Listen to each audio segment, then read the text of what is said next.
Fala aí, galera, estamos aqui começando mais um episódio do Power Play. E lembrando que nós estamos diretamente da Dunamis Conference 2023. Então pode ser que você venha ouvir aí algum ruído no teu áudio, mas é porque muitas coisas estão acontecendo ao mesmo tempo. Lembrando que Power Play é a nossa plataforma de podcast em collab junto com o Hub Podcast, Positivamente Podcast e também Dunamis Hangout. E hoje eu tenho o privilégio de estar aqui com o Isaac Félix, aí, meu pessoal? grande amigo.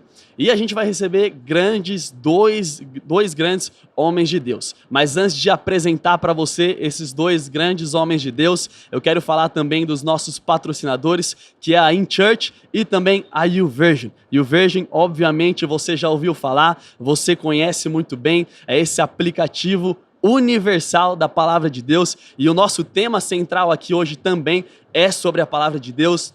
Uma palavra que é viva, que é eficaz e que também é atemporal. Então, vamos logo apresentando aqui os nossos convidados, que eu estou muito empolgado. Só peso pesado aqui hoje, né? Só peso pesado, exatamente. Hoje eu tenho a honra de apresentar para vocês Michel Piragini, ele que é pastor da Igreja PIB Curitiba, e também pastor Luciano Subirá, da Comunidade de Alcance. Pastores, Pastor Luciano, Pastor Michel, que honra, que privilégio para a gente poder conversar, bater esse papo com vocês a respeito da Palavra de Deus. Muito obrigado por terem aceito esse convite. É isso aí. Alegria da nossa parte. Sim. Privilégio. Subirá, então. Exato. Subirá que está com mais gás que muito jovem aí. Ele acabou de pregar aqui Exatamente. na Dunamis Conference, já veio para gravar um podcast. Exatamente. Então vamos lá para a nossa primeira pergunta. Você Bora. quer começar? Eu vou te dar as honras, Isaac. Cara, acho que a primeira pergunta que eu queria fazer para vocês é justamente sobre... A gente está vivendo uma época, né, cada vez mais moderna, então muitas ideologias, muitos questionamentos, e eu queria que vocês falassem um pouco sobre como vocês veem a interação da Palavra de Deus, né, que foi escrita, é um livro literalmente milenar, né, mas que é tão relevante para os dias de hoje, apesar dos pesares, apesar dos comentários, apesar dos questionamentos. Os questionamentos vêm e vão, mas a palavra segue aí firme. Como que vocês veem a Bíblia hoje como um livro tão relevante para a sociedade atual? Bom, eu queria voltar, eu acho que eu sou talvez o mais velho do grupo. Você tá rindo, mas tu tá na minha cola. Não, você tá na cola, mas de longe, né? Tá na cola. Eu lembro da fase da adolescência que tinha honestamente, não sei se a gente conhece um autor da frase ou não, mas tinha uma frase muito repetida que era: a gente não precisa só de reavivamento, a gente precisa de reabibliamento. Né? Porque assim, historicamente é comprovado, nós temos que voltar à palavra. Voltar à palavra não apenas no sentido de informação e alinhamento doutrinário, mas é andar nos princípios que vai fazer a coisa acontecer.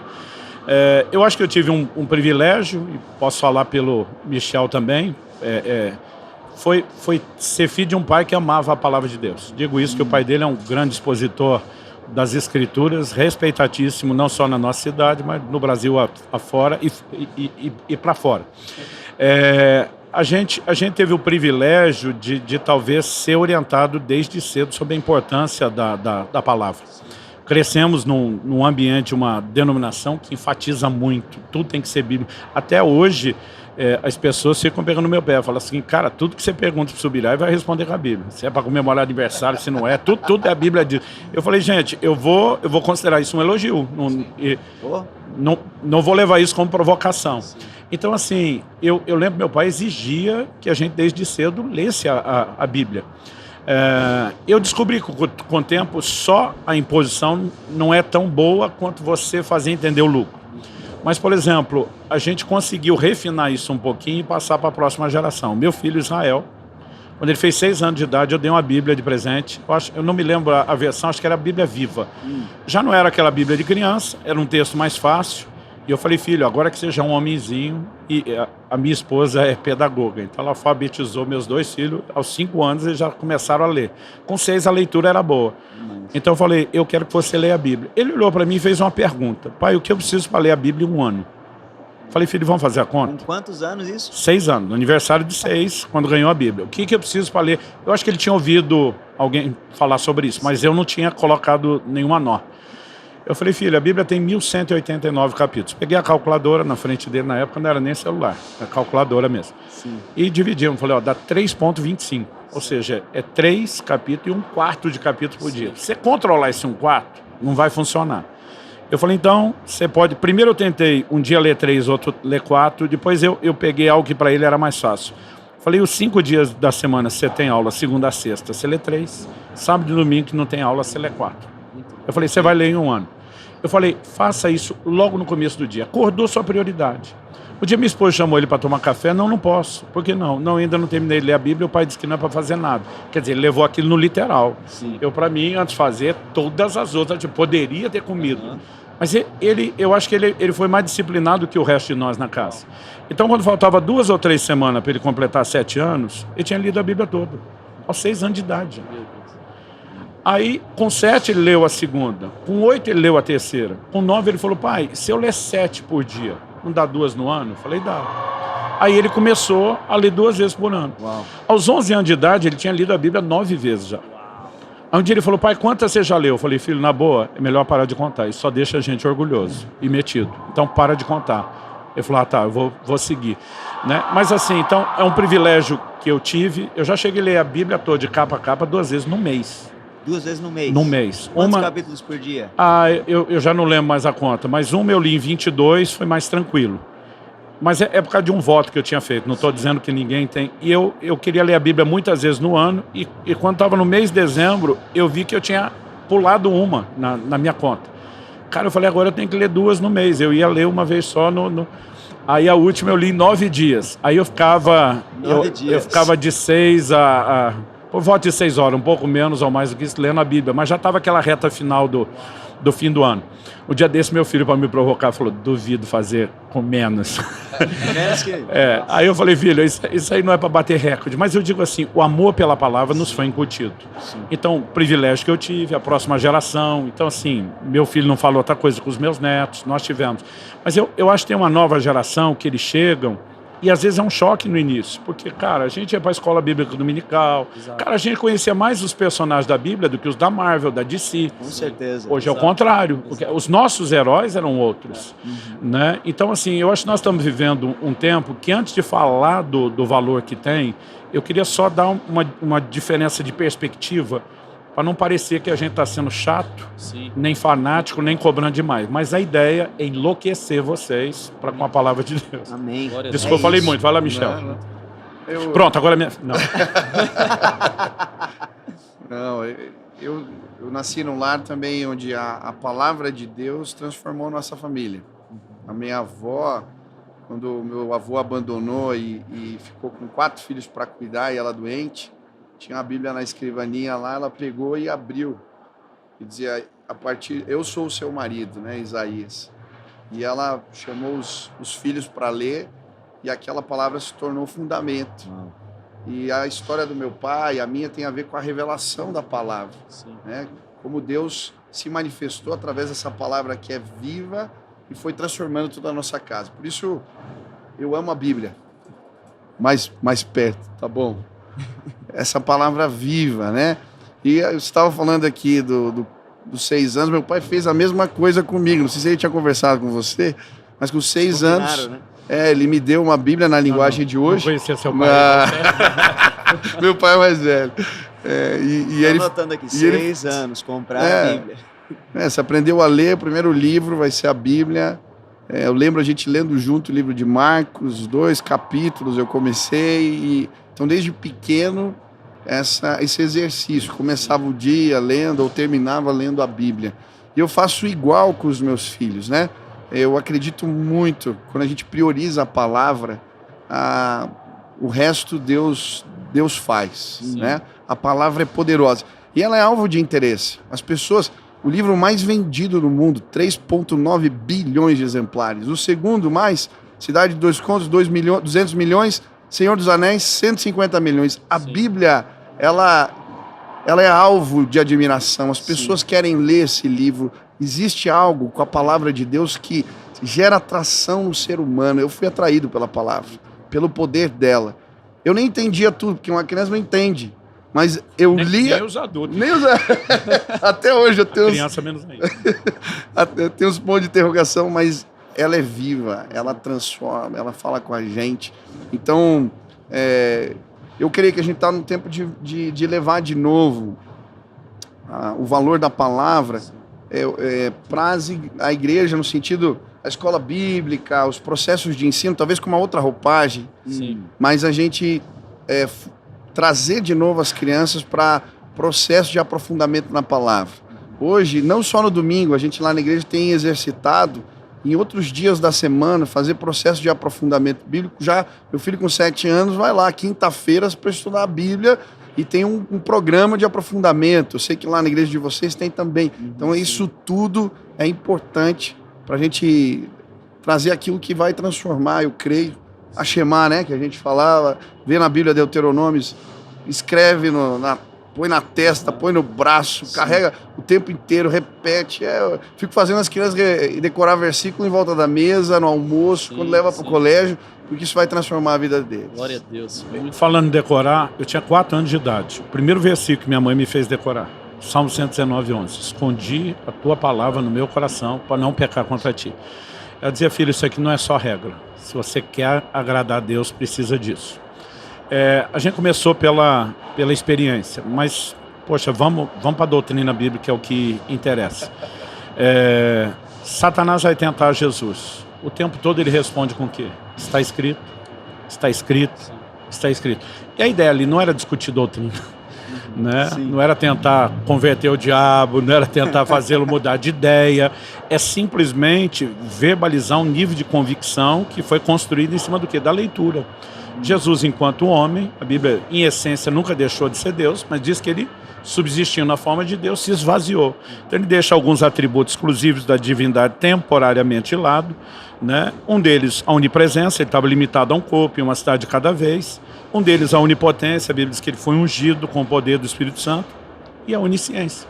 Ele teve que aprender. Você imagina Jesus tendo que estudar a Bíblia, né? E foi exposto a isso porque naquela cultura os pais comunicavam isso aos filhos desde de cedo. E ele estava tão cheio da palavra que aos 12 anos ele debatia com os mestres no templo. Né? Então, assim, é nesse sentido que eu quero chamar, porque nós temos uma geração privilegiada no sentido de informação e estímulo. Dizem que hoje uma criança de 6 anos tem mais conhecimento acumulado que qualquer rei famoso da antiguidade. Né? Não vou botar o Salomão na história porque era sobrenatural. Né? Mas assim, o acesso à informação. E aí o que a gente precisa é só calibrar, porque assim, a nova geração já arruma tempo para tudo. Bom, os caras estão falando com você, tá mandando texto para alguém, tá checando rede social. Eu digo, gente, é só usar a Bíblia no celular. Sim. Né? Eu lembro que eu estava assim, tão apaixonado pela Escritura depois de uma experiência com o Espírito Santo, e a dor do meu coração era não ter tempo.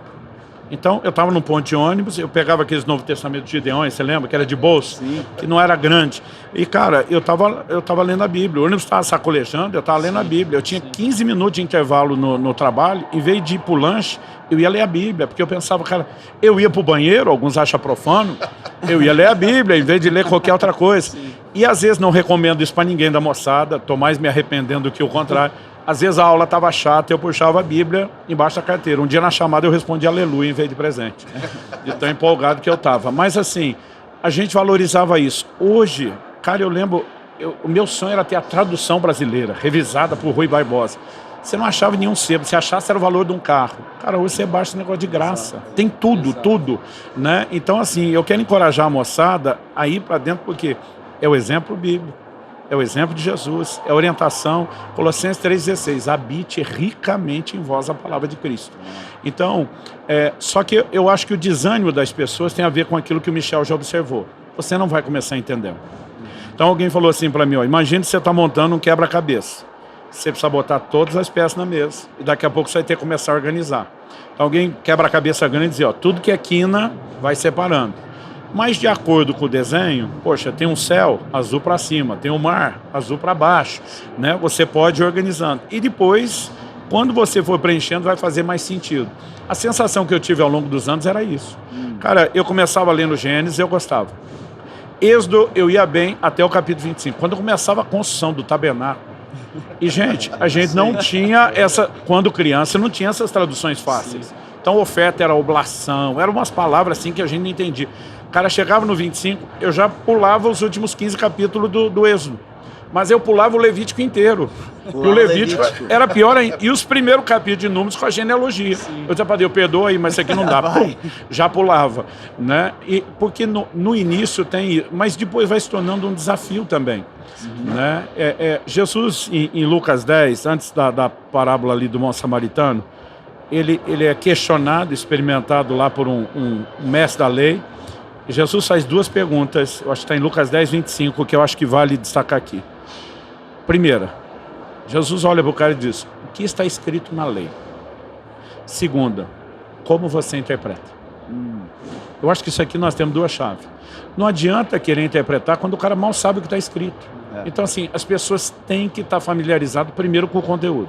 Sim. Depois nós vamos entender como se interpreta e discutir. Então, o passo número 1, os caras falam assim, eu preciso de Bíblia, de estudo, de material. Eu falo, gente, tudo ajuda. Mas o que vocês mais precisam é ler a Bíblia. Sim, exatamente. Né? Porque Jesus diz, Espírito Santo vos fará lembrar o que eu disse, vos guiará toda a verdade. Então, na adolescência, eu ficava impressionado. Às vezes eu ia aconselhar alguém, pregar alguem, saía versículo que eu dizia, de onde veio? Porque eu nem lembrava que eu lembrava. Sim. E depois eu não lembrava mais. Eu dizia, o Espírito Santo nos faz lembrar de coisas. Mas não era só na hora de pregar. Comecei a descobrir que na hora de tomar decisões e assim por diante. Então, passo número 1. Chamar o povo assim, vamos nos encher de Bíblia, de informação, e depois montar o quebra-cabeça com calma. Isso é muito bom. Vai lá, Michel, toma Perfeito. essa palavra. Alguém fala alguma coisa? Não, eu acredito que criar os hábitos abençoadores, né? Um deles da leitura da palavra. Se a gente não tem hora nem método, a gente não faz. Então, estabelecer isso ajuda depois a você ter esse contato. Eu quero falar só um pouco do efeito do estudo da palavra, porque no meu entendimento, assim, quando a Bíblia fala lá em 2 Timóteo 3,16, que a Escritura nos torna apto para toda boa obra. E às vezes a gente quer viver as coisas de Jesus, os ensinamentos dele, mas nem sabe o que ele ensinou. É a palavra de Deus que vai nos tornar hábil para fazer. E além do mais, eu creio que a palavra de Deus ela é viva. Né? A Bíblia fala isso, é viva e eficaz. A primeira coisa que Deus usou para criar todas as coisas foi a sua palavra. Sim. A palavra dele virou gente. A partir da palavra de Deus, o que não existia passou a existir. Então, a palavra de Deus traz realidades novas na nossa vida. Traz a realidade aquilo que não existe. Quando a gente está lendo, o Espírito está trabalhando. Ele estava trabalhando na vida do eunuco quando estava lendo sem entender. Sim, Olha sim. como o Espírito trabalhava. Filipe estava longe. Deus fala com Filipe, manda ele para um caminho, porque enquanto ele estava lendo, Deus estava trabalhando, o Espírito estava trabalhando. Enquanto o cara no meio do caminho, sem entender, senta do lado, o cara se converte no meio de um deserto, porque quando a gente lê a palavra, o Espírito trabalha. Uma das estratégias do inimigo é tornar a Bíblia inacessível. Sim. Né? Nós temos histórias lindas. A história, estou vendo aqui, o estranho da sociedade bíblica.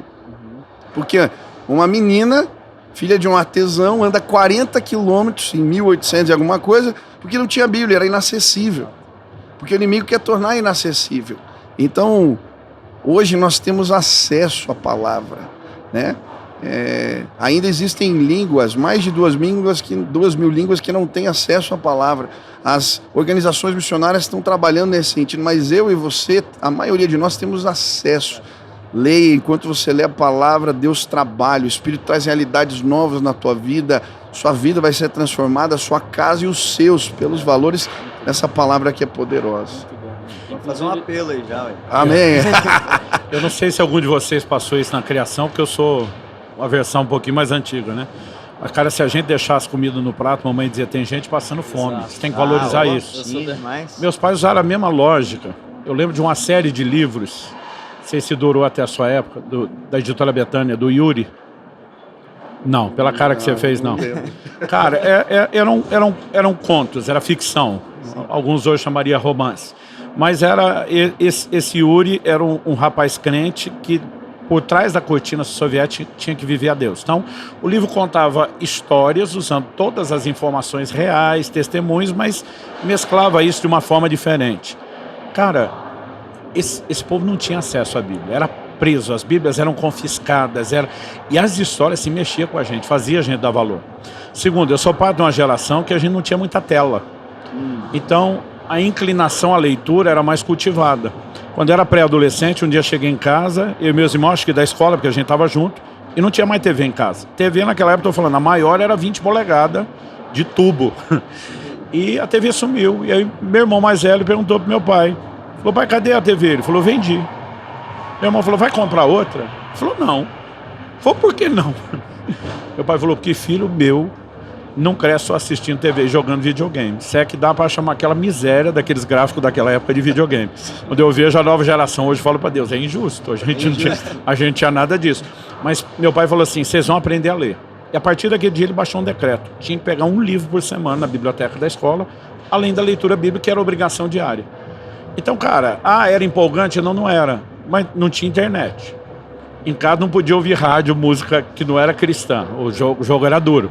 O sistema era bruto. Aí a gente ia morrer de tédio se não lesse. E a gente começou a criar o hábito da leitura. Então isso também me ajudou e muito. Então eu vejo a nova geração, muito filme, muito seriado. Eu falo, gente, as coisas mudaram. Eu não estou jogando pedra em ninguém. Eu gosto de um filminho, de um seriado.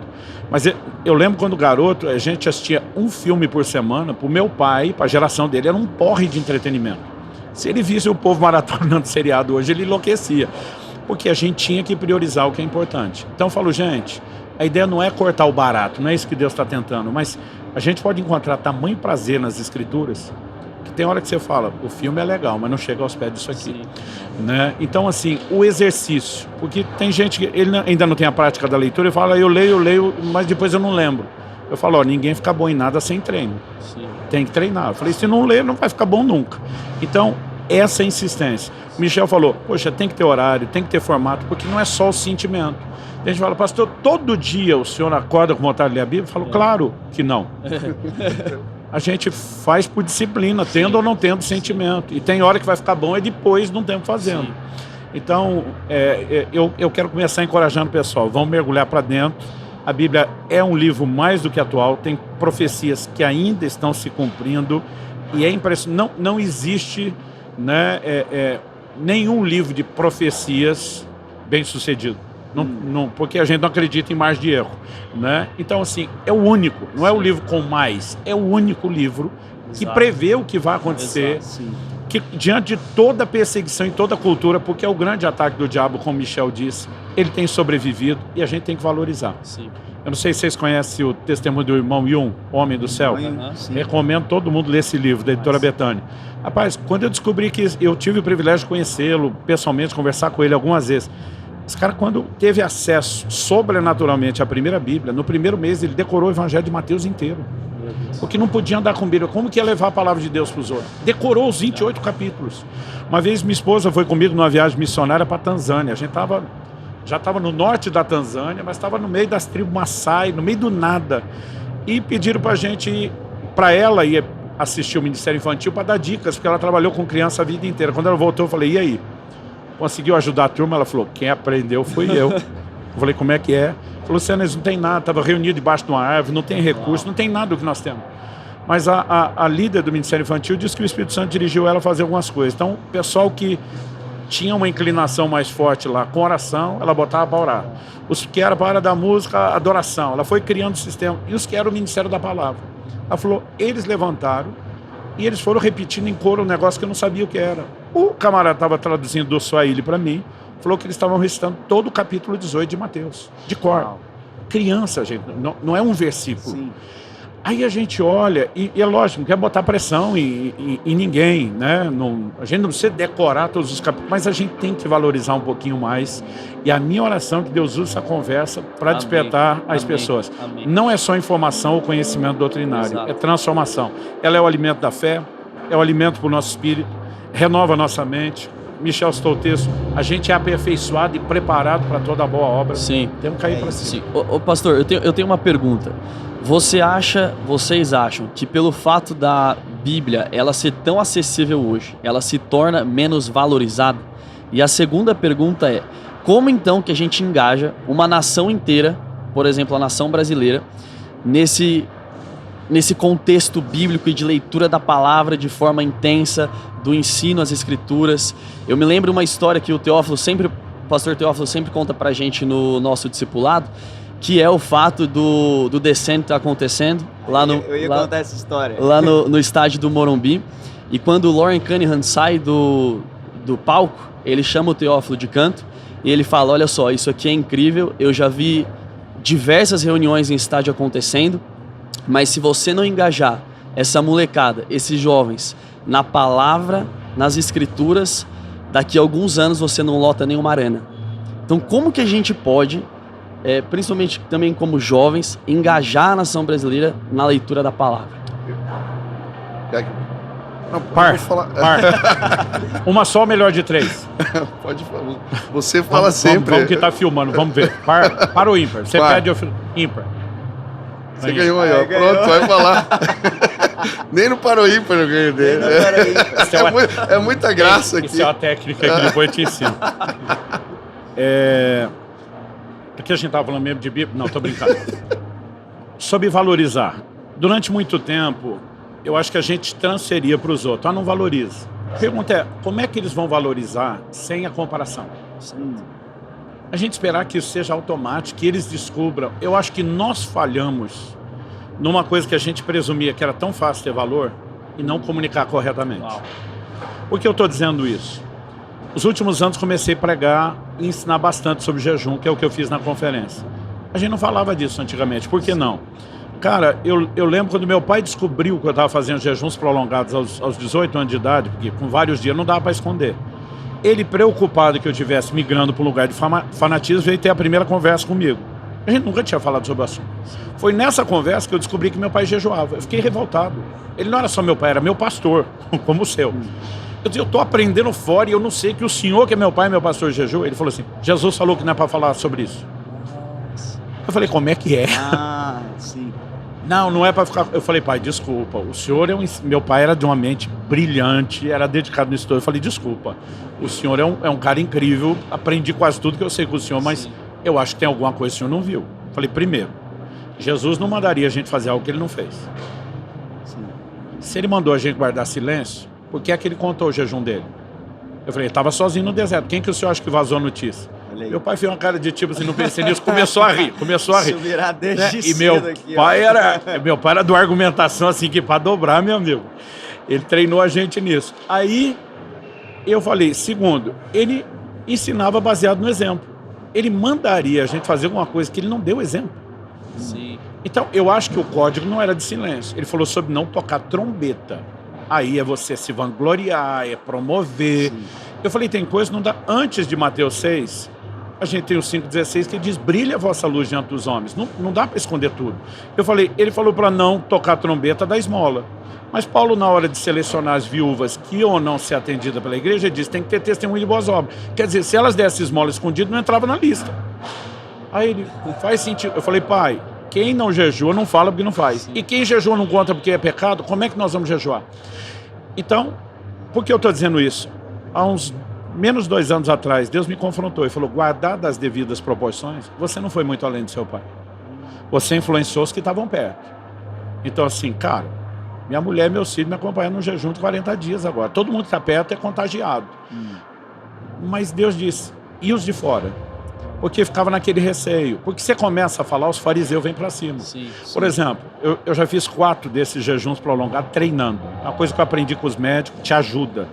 Né? Eu não treino porque eu tenho energia, eu treino para ter energia. Isso é conversa para outro podcast. Sim. Mas eu estou falando disso porque eu gravei um vídeo. Falei, gente, estou aqui no 40º dia, dentro da academia. Peguei uma academia que era fechada no domingo de um crente e fomos lá só para falar do... Aí os caras, pronto, agora virou reality show. Os caras vêm para cima. Mas o que acontece? Em 1 ano e meio que a gente publicou o livro e que eu comecei a ensinar, a falar mais, gravar curso, botar os vídeos. Rapaz, eu estou vendo um exército. Eu vou dizer assim, são legiões levantando jejum como nós nunca vimos. Então a pergunta é, o povo que não valorizava o jejum ou a gente não estava promovendo o senso de valor? Então eu comecei depois disso a dizer, peraí, a gente vai culpar eles não valorizar a palavra ou nós não estamos alimentando essa paixão? Então eu acho que esse tipo de conversa aqui é vital. Você falou, o cara pregou, veio aqui. O problema não é esse. Eu virei à noite dentro do avião, vindo dos Estados Unidos, eu mal tomei um banho, eu tô acabado. Mas quando o Nick me falou qual era o assunto, eu falei, cara, eu tenho que estar lá, a gente tem que promover, porque isso é essencial, né? E recursos, gente. Vamos falar do YouVersion. Exato. O cara... Vamos falar para a moçada, cara, estamos querendo aprender o inglês. Você baixa uma versão com áudio, vai lendo e ouvindo. Até plano bíblico tem. Tem devocional, tem você mexe na sua vida espiritual, linguística, tudo que você quiser. Então, assim, a gente só precisa dar valor. E a percepção de valor, eu acho que ela vem de um ensino, não só da cobrança. Meu pai, na boa intenção, às vezes, eu lembro uma vez, cheguei com uma autorização da escola para eu ir numa excursão, ele tinha que assinar. Ele falou, só assino depois que ler 7 capítulos do Evangelho de Mateus. Chantagem. Eu brinco hoje. Não, na cabeça dele é, preciso te ensinar o que é importante. Ele sabia que eu queria, fui lá e li. Mas, cara, eu peguei o primeiro capítulo daquela genealogia. Fulano gerou ciclano.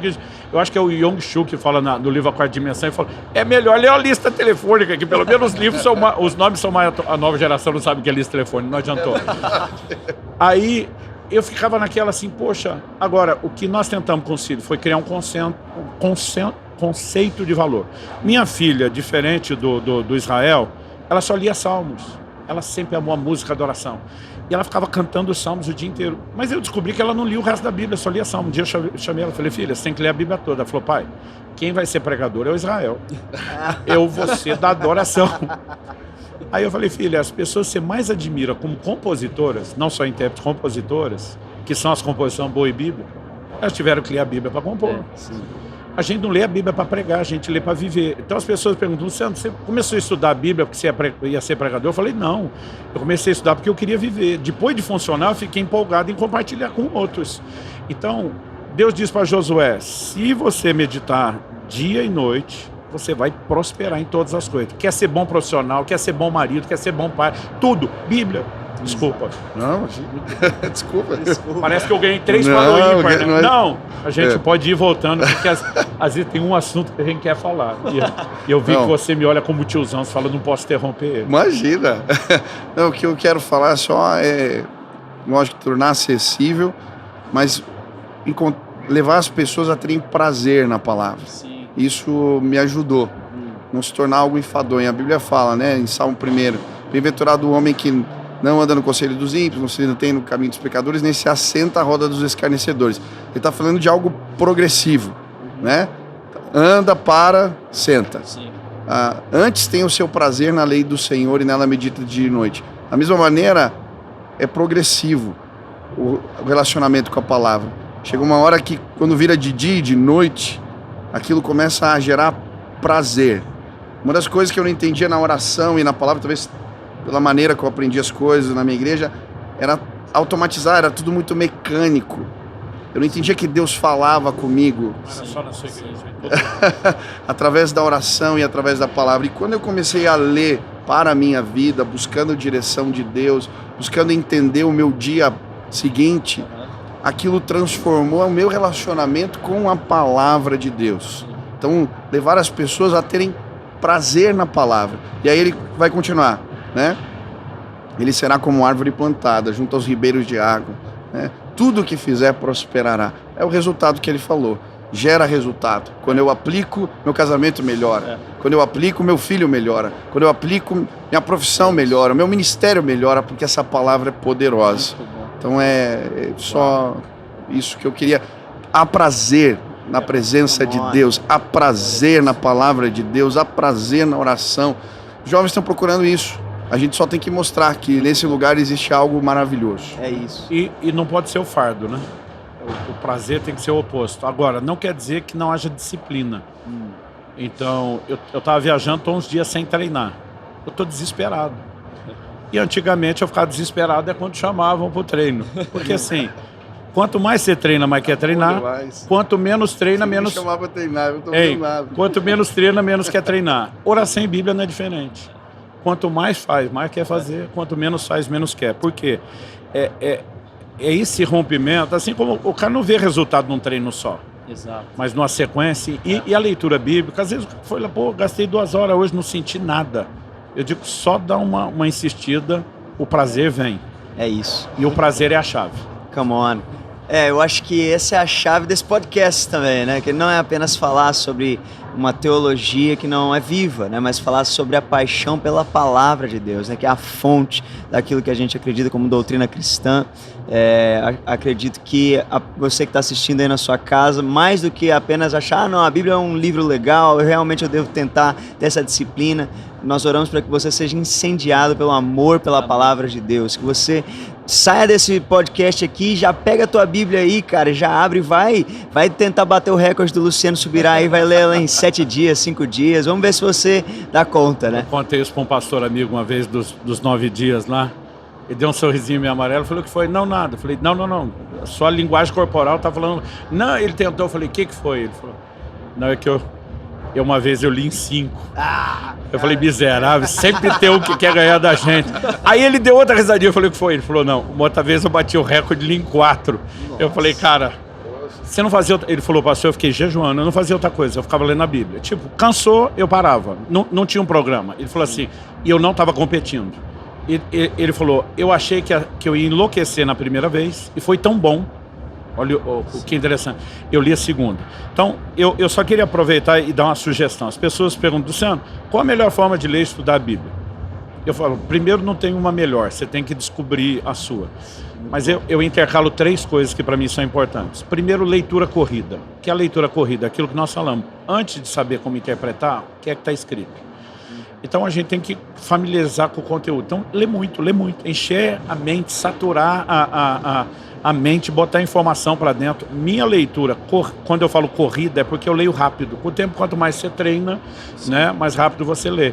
Então, assim, eu não paro para fazer anotação, para ficar pensando, para meditando, para nada disso. Às vezes, tipo assim, volta nisso depois, mas eu quero ganhar tempo. Sim. A segunda, para mim, meditação. Meditação eu chamo de conversar com o texto. Você vai lá, você lê, você relê, você vai fazer pergunta, cara, o que é isso, o que é aqui? E esse processo de reflexão, às vezes, traz muita coisa que, correndo, você não percebe. Terceiro, para mim, pesquisa e estudo. Aí eu vou para os comentários bíblicos, eu vou buscar referência arqueológica, histórica, geográfica, mapa, para conseguir entender um pouco mais o universo atrás. Uma vez só, até hoje, eu fiz a leitura bíblica de capa... Não, foram 2 ou 3. De capa a capa, juntando tudo. Aí eu vou ler de ponta a ponta, eu vou meditar em tudo aquilo que chama a minha atenção e eu vou pesquisar tudo aquilo que eu achar que eu falo, peraí, isso aqui eu não sei o que é que está por trás. Sim. Desde pano de fundo, cultural e tal. Mas, cara, para mim, congestiona o buffer. Parece que é muita coisa. Eu prefiro separar. Tem hora que é isso, tem hora que é aquilo. Mas não existe uma regra. Sim.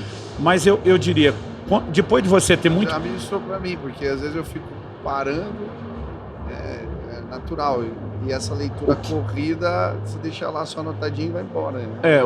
As duas coisas são importantes. Mas o que eu percebi, tentando ler tudo, que com essa coisa de não só meditar, mas pesquisar, cara, o negócio não ia e eu perdi a visão do todo.